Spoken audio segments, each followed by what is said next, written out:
Member for Oak Bay Gordon Head. Thank you, Honourable Speaker. I'd like to speak to this amendment. If you would bear with me just a couple of seconds, Honourable Speaker, while I've only seen it for the first time moments ago. I would start by saying we did send a letter to the minister, the member opposite, the House Leader of the Official Opposition, asking him for clarity and providing guidance on how we would hope that in the spirit of cooperation amendments would be brought forward and that they wouldn't be tabled on the floor without the time of, if there was an idea to bring an amendment forward, without the opportunity for thoughtful reflection upon what was being brought forward in the amendment. We don't have that benefit right now because I literally have just been given it, and I'm literally struggling to find on the order papers the motion that we're debating. I should find it here in just a second. Okay, here, just if you would. Oh, thank you. Here's the motion here. So that the committee be authorized to meet for up to 3 days to hear expert witnesses. So the concern here is to remove the word 3 days. Now, I understand that the point here is that you don't want to hamstring the committee. My worry about this, even though I do like the idea, my worry about this is we do have a parallel process with respect to the taxi industry. The purpose for having this particular review, this particular motion, this particular review of ride-hailing, is it was not included in the terms of reference of the review of the tax industry. So I understand the importance of hearing from existing taxi license holders as well. Clearly, they're the ones who are most resistant to the introduction of the new technologies, and the reason, of course, is that some of these have very, very substantive value. I'll tell a quick story here, Honourable Speaker. As I was on CFAX here in Victoria discussing ride-hailing, and an owner of a taxi license phoned in, and he told me that he's very opposed to ride-hailing, and he suggested I didn't know what I was talking about.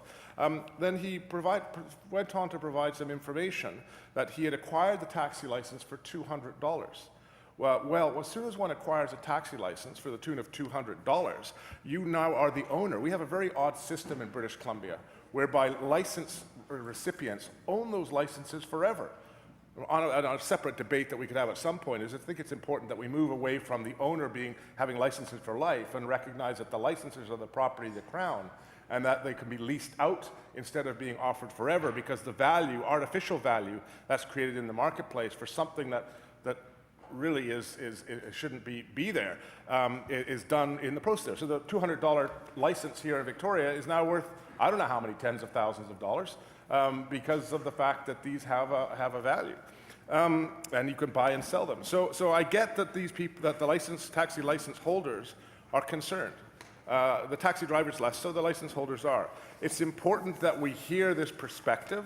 The question I have is to what extent that this is the appropriate avenue in which to actually have the taxi license holders make their case, when we know that other parallel committee stage is exactly 100% dedicated to taxis, and ride-hailing companies are not able to participate in the engagement of that because it's not included in the terms and references. So I continue to struggle here, and what I struggle most about is I like to reflect upon good ideas, and the amount of time I've had to reflect upon this is literally seconds. And had the government opposite, members opposite, really wanted in good faith to get this forward, why didn't they give it to us in advance? Why didn't we see this last week? Why didn't we see it yesterday? The government the opposition had the opportunity to do that. They had the opportunity to actually come and talk to us. It's particularly in light of the fact that we sent the member from Abbotsford West a letter specifically requesting that he consider providing, if you want to actually get amendments forward, give us the information in advance so we can reflect upon it. I'm struggle with this because I don't know what the unintended consequences are. For up to 3 days, that was agreed upon. If we just remove it, how do we know now that this process is not self-limiting to go on forever? Let's suppose suddenly every taxi license holder decides that they want a right to come and speak before the committee. We could have thousands of speakers taking this process through to the eternity. That's not the intent. So I recognize and I support the idea that we don't want to limit. You know, I hope I get a chance to hear some words from the member from West Vancouver, Sea to Sky, who is on the committee with us.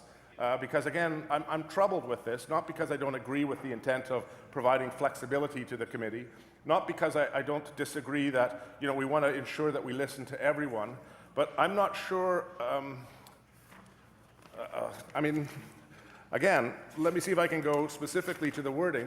I shouldn't be doing this in the debate.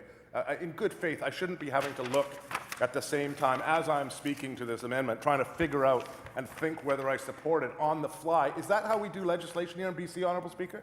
Is this the way we really want to do legislation?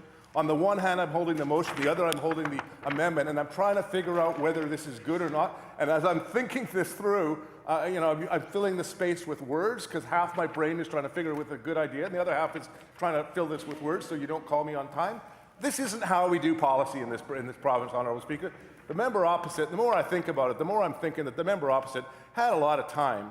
He had the time to actually show this to us so we could have thought about it instead of on the floor. And I can't support this because of that, because I haven't had the time to let my left brain catch up with my right brain as I'm trying to embed these two and think about the consequences with no advance notice. Thank you, Honourable Speaker.